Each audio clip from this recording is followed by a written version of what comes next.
This may go without saying, but I wanted to make sure I didn't go without saying it just to make sure we're all thinking on the same wavelength here.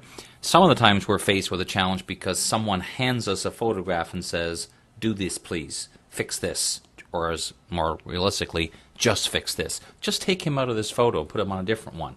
Well, that's a challenge, and it's not great if we don't have control over it. But if you're the one with the camera, think about this before you take a photo. And I've done this deliberately just to show you different scenarios. This is my son, and I took a photograph of him deliberately standing in front of a very busy background just to show that would not be a great choice of a place for take a photo of him, because it would be very challenging to try and extract him out of this photo. Even moving to a different location, I mean, this is still not great because it's still very challenging. He's standing in front of a tree and, hey, this is his hair. That's just the reality that I live with, trying to extract him out of a photo. So instead, we moved a little further over, still in the shade, so I wouldn't get bad shadows on his face, but had him stand against a wall, which is generally fairly white. So that would be fairly easy, or easier, for me to make a selection. So standing far enough away from the wall not to cast a shadow, but also where it's actually quite white.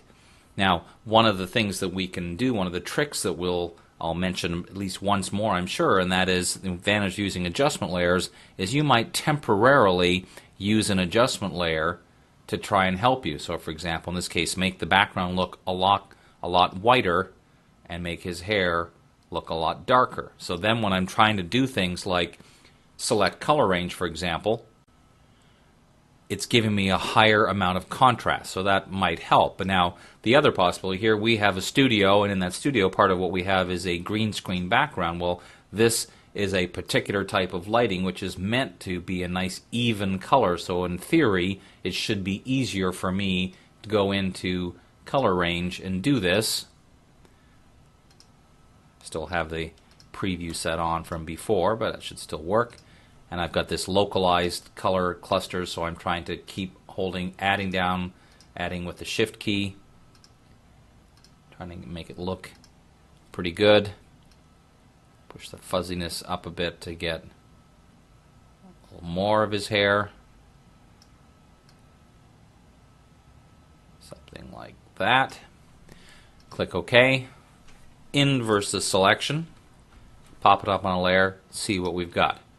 Looks pretty good, although we can't often tell until we put in some contrasting background. Now we see we still got quite a bit of green, so we'll use the same trick I did earlier, where I'll just tell color range, I want you to look in this area. So I'm going to hide this background. As you can see, I'll use color range, and as long as I can go to the very tip, you can see now that I'm pull that fuzziness down so it looks just like almost like I'm getting the backlighting of his hair. That's the part I want to select because that's the little trace of green that's left. Click OK. Hit delete. Still needs some work, but it's pretty good. And so the bottom line is, if you have the choice, if you have the control over the environment where you take the photo, you can make your life easier by thinking about where you're shooting the person, what the lighting is like, what the background's like, how busy it is. The more plain the background you can get, the better choice you have of making a selection that much more easily.